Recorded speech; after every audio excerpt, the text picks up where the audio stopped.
So what do you think of these people in Silicon Valley that want to live forever? Well, I appreciate it. I understand where it's coming from. Right. Okay. But I look, who knows where science will ultimately take us, but eternity is not in the cards, I don't think, just based on our understanding of the physical laws, but a very long time, longer than the current human lifespan, quite possibly. But nobody will somehow transcend the finite nature of life. That, whether it's longer than we experience, perhaps, but it will be finite. And look, there have been so many works of fiction that have explored the possibility of immortality.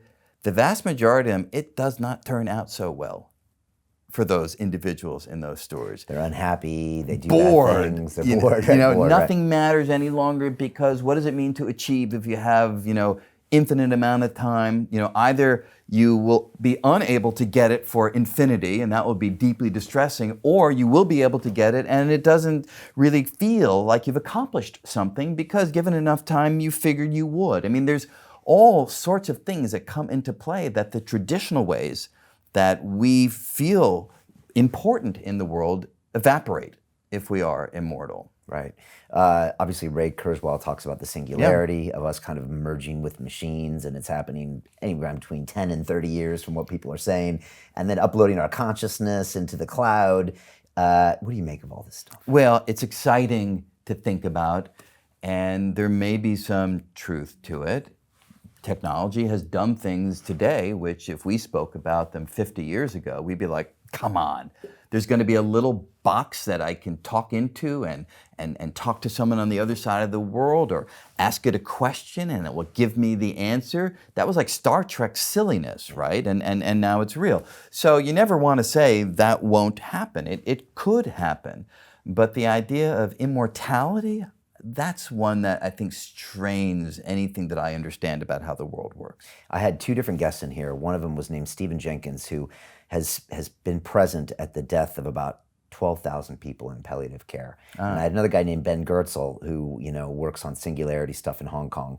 And it was fascinating because Ben said, what are you talking about, Brian? I could upload my consciousness and I have 100 different versions of me and it's going to be amazing. And I was like, yeah, but you have no body and you have no reference to your mortality. And he's like, what are you talking about? You're thinking of it wrong. You're thinking like a caveman. And then Jenkins is saying, you guys are all crazy. Death is something that's coming that you need to find a way. I was like, oh, you'd have to have a relationship with it. He's like, no, Brian, you don't even understand death. And it's just like, death is not only part of the human experience, it is in some ways the human experience. And so, I don't know, Well, it certainly has been. It absolutely is a vital part of the human experience. Will that change in the future by virtue of these developments? And I definitely have a deep degree of sympathy with the perspective that if we analyze these developments with the mindset that we have developed through the lives that we have led, we may be off base.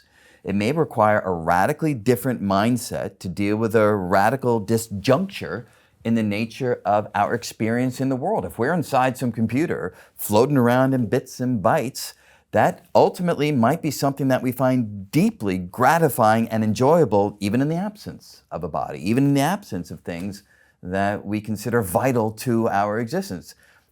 There's some people who would hear that and say, oh my God, that's hell.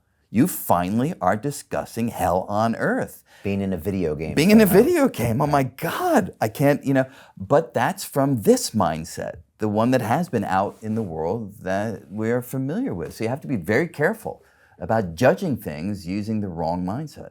And if you take that one step further, you get the people that are saying that we might be in a simulation. Yeah, and Elon maybe Musk, happening right now. Right. How do you feel about that? Yeah. How do you get your head around that? Well, look, there's an interesting argument. It actually comes from Nick Bostrom at Oxford that suggests we're in a simulation.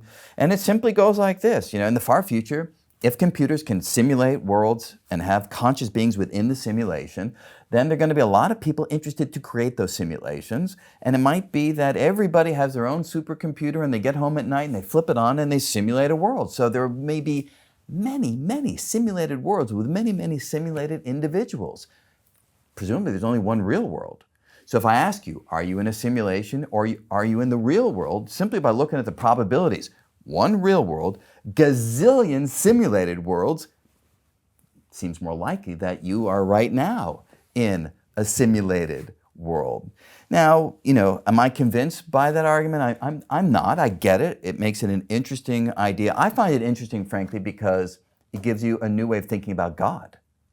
If you are in a simulation, there was, say, a kid in a futuristic garage who started that simulation, maybe observing that simulation. That kid is your creator, but it's not a supernatural creator. It's a natural creator. That being is in the outer world, governed by physical laws of the outer world.